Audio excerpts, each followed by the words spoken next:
Bonjour à toutes et bonjour à tous, bienvenue pour la présentation du Xiaomi Mi Max 2.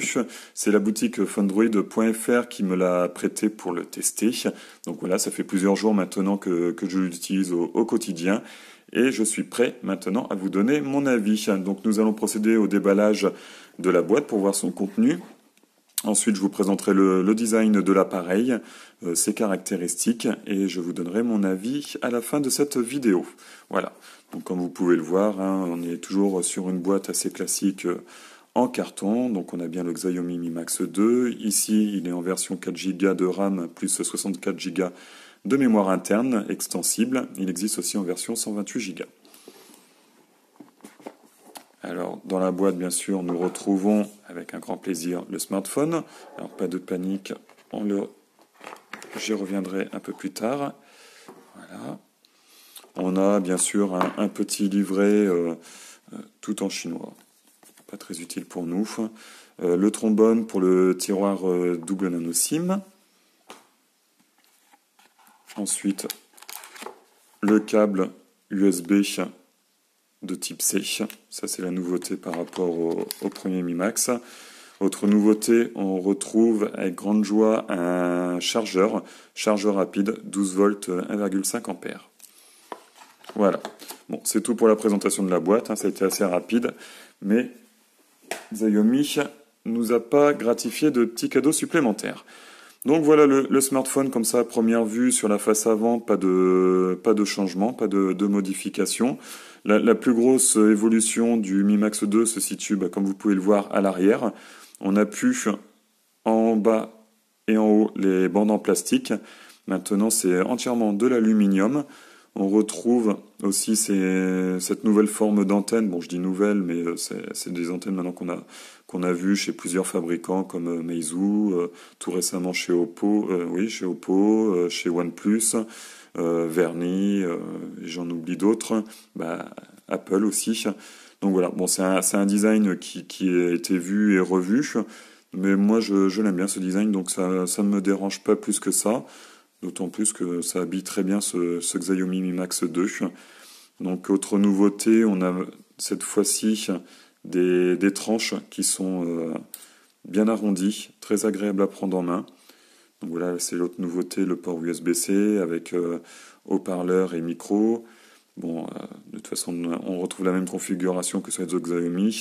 À droite, on a le bouton Power, les boutons volume. À gauche, le tiroir double nano SIM dans lequel on peut mettre aussi une carte micro SD jusqu'à 256 Go. Le port infrarouge, le micro anti-bruit et le casque, la prise casque jack 3,5 mm. À l'avant, donc on retrouve notre écran 6,44 pouces en LCD.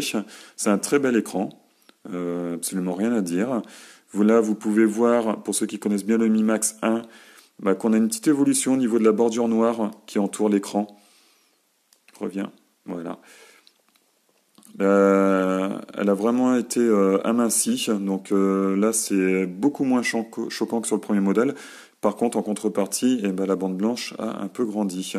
Je préfère quand même cette configuration, même si j'aurais aimé avoir un écran avec des bordures beaucoup plus fines. Voilà, c'est quelque chose qu'on attend tous et que les marques devraient tous faire maintenant, vraiment, d'avoir un écran quasiment borderless sur les côtés et des bordures très fines dessus et dessous. Notamment Xiaomi nous a prouvé qu'il pouvait le faire, donc ça serait bien de l'étendre un peu sur tous les modèles. Donc voilà pour la partie design. Donc on a vraiment un très beau smartphone avec des très bonnes qualités de fabrication, très belle finition. Absolument rien à dire, c'est vraiment un très très bel appareil. Voilà pour ce qui était du design. Pour la partie avant, on a une partie avant qui est très classique avec des touches de notification que j'aime pas beaucoup, que je trouve assez vieillottes. Voilà, on les a vues, revues, re-revues. Maintenant, il faudrait peut-être changer le style, avoir quelque chose d'un peu plus moderne, quelque chose de beaucoup plus sympa. Pour les caractéristiques, à l'intérieur, on retrouve notre Snapdragon 625. Avec donc 8 cœurs cadencés jusqu'à 2,0 GHz. Donc là, je ne comprends pas trop. C'est une petite descente en gamme pour ce Xiaomi. Le Mi Max 1 était doté du 650. Alors certes, cadencé jusqu'à 1,8 GHz, mais il avait le mérite au moins de faire 74 000 points sur AnTuTu. Là, notre 625 est un peu moins performant, comme je vais vous le montrer. On obtient quasiment 64 000 points. J'avais obtenu un peu plus de 64 000 points, c'est dans le test écrit. Donc on se retrouve avec 10 000 points de moins. C'est un peu dommage pour ce smartphone. Le Xiaomi Mi Max 1 fonctionnait très bien, notamment au niveau des jeux vidéo. Il restait assez fluide. Le 625 a un peu plus de mal. Il se met à chauffer au bout d'à peu près une demi-heure de jeu sur vraiment des gros jeux, hein, comme Real Racing 3 ou Asphalt 8. Et cela crée quelques ralentissements. Donc c'est un peu dommage. Je ne comprends pas pourquoi. Pourtant la RAM a augmenté. Le Mi Max 1 que j'avais testé avait 2 Go de RAM, celui-ci a 4 Go de RAM. Mais avec le 625, voilà, on est un peu en deçà. On aurait bien aimé avoir le Snapdragon 660 comme c'était annoncé dans les rumeurs. Ça aurait été vraiment génial. Malheureusement, je crois que ça aurait eu une petite conséquence sur le tarif. Ensuite, bon, on retrouve à l'intérieur le Mi U8. Donc bon, bah, j'ai pas grand-chose à dire parce que bon, maintenant voilà, ça fait quasiment un an qu'on connaît Mi U8. Donc voilà, je vais passer brièvement. Tout le monde connaît, je pense. Surtout que Mi UI 9 arrive bientôt. Donc voilà, on va attendre Mi UI 9, voir un peu les nouveautés que va nous proposer Xiaomi. Pour l'appareil photo, on a ici un capteur principal, le Sony IMX 386 de 12 millions de pixels. Donc c'est le même capteur photo que le capteur principal du Xiaomi Mi 6. Voilà, la photographie était un des gros reproches du Mi Max 1. Et donc voilà, le Xiaomi a fait des efforts sur le Mi Max 2 pour nous proposer une expérience au niveau de la photographie beaucoup plus intéressante et plus soignée. Donc je vais vous montrer ça. Donc bien sûr le capteur photo est accompagné d'un autofocus à détection de phase et d'un flash double LED. Alors les photos, on est plutôt pas mal. On retrouve des photos avec des belles couleurs, les couleurs sont bien respectées, on a des beaux contrastes. Par contre, je regrette un peu, on perd un peu en détail quand on agrandit les photos. Voilà, on n'est pas aussi bien que le Xiaomi Mi 6. Bon, forcément, on n'a pas le double capteur photo, mais bon, ça c'est vraiment pour titiller parce que on se retrouve quand même avec une très belle qualité de photo. Voilà, moins riche en détails, mais bon, ça fait des belles photos, donc on voit que le Mi Max a quand même beaucoup progressé à ce niveau-là, donc c'est vraiment tant mieux. Par contre, le capteur avant qui a un 5 millions de pixels. Là, franchement, moi je l'ai trouvé vraiment mauvais. Hop, si j'arrive à zoomer, ça serait bien. On peut pas beaucoup zoomer. Et pour cause, alors ça se revoit pas bien, mais vous voyez, mon visage est quand même assez flou. Ça manque vraiment de détails. Et donc là, on était à l'extérieur. Bon, j'avais pas un super temps pendant le test, donc bon. Mais je vais vous montrer à l'intérieur, c'est encore pire. Où est-elle? Voilà. Alors, je me retrouve avec les yeux verts. D'habitude j'ai les yeux bleus, donc j'ai dû changer de couleur pendant avec les beaux jours, je sais pas, mais là maintenant j'ai les yeux verts et je suis devenu roux, alors que normalement je suis blond châtain foncé, enfin châtain, bref.